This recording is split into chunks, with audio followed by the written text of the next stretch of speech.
everyone, hope you're having a good holiday season. I'm John Lorden. Welcome to another episode of Brain Scratch Case Cracked.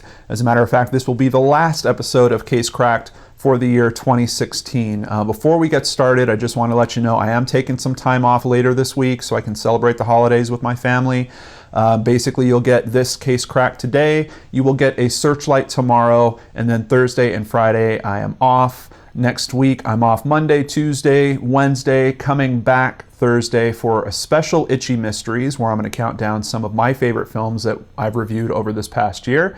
And then, of course, next Friday will be the final Brain Scratch of the year. So, no Brain Scratch this Friday, full week off, basically from Wednesday to Wednesday.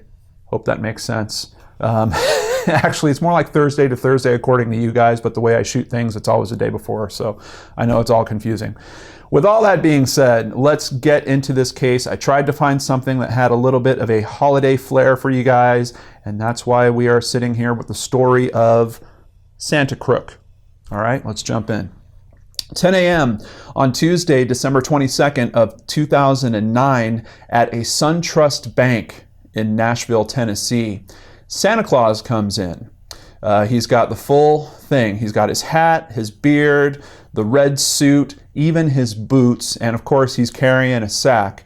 But he is also wearing sunglasses. Now, as soon as a teller sees this, she asks him to please remove his sunglasses. He refuses, and he pulls a gun out of his sack. It's at this point that he becomes Santa Crook and demands cash and insists that if they put any dye bombs in the money, he will come back and kill everyone. Now, while he's filling his bag with money, he's even cracking jokes. Some of the people that were also in the bank at the same time that basically hit the ground once this all started heard him talking to the teller, and he was joking that he's only taking this money because Santa needs to pay his elves. According to many of the witnesses, he was in character the whole time. They said he was jovial, but they also noticed he seemed a bit clumsy. After filling his bag with an undisclosed amount of money, Santa left the bank and got into a gray or silver getaway car. And apparently there was no driver in that car. He got into the car himself and left. The FBI was called in to investigate, but apparently they had very little to go on, so there was no movement in this case. Fast forward to 3 months later, and on St. Patrick's Day in Gallatin, which is a suburb of Nashville, 12:28 p.m. at the First State Bank, a man comes in dressed as a leprechaun. Once again, a complete costume. He's got a green outfit, a big green hat, the wig, the beard, and he is also wearing sunglasses. Once again, pulls out a gun and robs the bank. He flees into a car where there is a getaway driver waiting for him, jumps in, and they take off. Unfortunately, at least for them, the police were very close behind, and this turns into a car chase very quickly.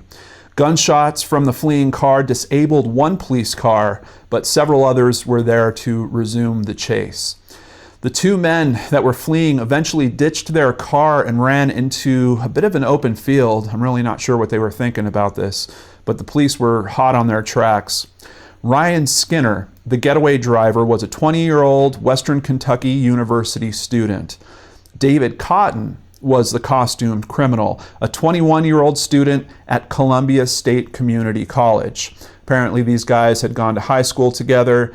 David was known for doing school plays and even making YouTube videos. I've included a link to some of his videos in the description box down below. As police closed in, they overheard David speaking to Ryan, but they couldn't make out what he was saying. David then shot himself with the gun that he was carrying. Now, at this point, Ryan was not armed, but unfortunately for Ryan, he decided to reach for the gun. He grabbed it and picked it up, and at that point, police shot and killed him as well. Now, if you're wondering what this has to do with the Santa case, police searched David's house and they did find the Santa costume at his house. But it's tough because the motive in this case is still not completely understood. These guys were both from an upscale neighborhood. It seemed like they had enough money going around. I'm not sure why they had to resort to this type of criminal activity, or if they were just doing it, to seek a thrill or something along those lines. If you look at some of David's videos, some of them seem to tend to a little bit of violence. The gun that he used for robbing these banks actually makes an appearance in one of his videos. So just a little strange. I hardly think that anyone could have looked at those videos and thought, hey, this guy's going to turn out to be a bank robber and shoot himself in an open field. But unfortunately, that's what happened. Apparently, a lot of his friends on Facebook left a lot of comments about how much they were going to miss him and what a fun and smart person he appeared to be. But I'm not sure what happened on that last day of his life. Also worth noting, at least for the statistics from 2000A that the FBI had noted, most bank robberies do not result in violence. Only 4% of them usually would result in some type of violence. And even in those cases, that does not include death. Fewer than 1% of bank robberies wind up in anyone being killed. But I think, unfortunately, things got turned for the worse when David decided to lean out the car window and started taking shots at a cop. I think once you're in that situation, it's a bad deal all the way around, and I'm not sure what your odds are of coming out of that situation alive. Maybe David was thinking along those lines and thought that it was better off for him to do the job himself. I'm really not certain, but in one way, case cracked, and it's strange because this case also reminds me a little bit of the Terry Missy Beavers case, which is still stuck in my mind. Just about every day I'm thinking about that case and how little information is coming out about it. But in that case too, we have someone that is wearing pretty much a head-to-toe costume. We're still not certain if that was a real police uniform or not. I don't know. It breaks my heart a little bit because David, looking at the stuff that he was doing when he was young, we were pretty similar. I'm kind of an old drama geek from high school too, and got into making YouTube videos. And I just wish that he didn't die at such a young age, because perhaps he could have chased his true calling of entertaining people and maybe made something else out of himself. But unfortunately, we will never know. Thank you so much for joining me here on Case Cracked, the last one of the year. I hope you've enjoyed the series. We will do many more episodes next year. And be sure to tune in tomorrow for the final Searchlight of the year. And remember, the rest of the week I'll be off. I'll be off some of next week, back towards the end of next week for Itchy Mysteries and a full-blown brain scratch.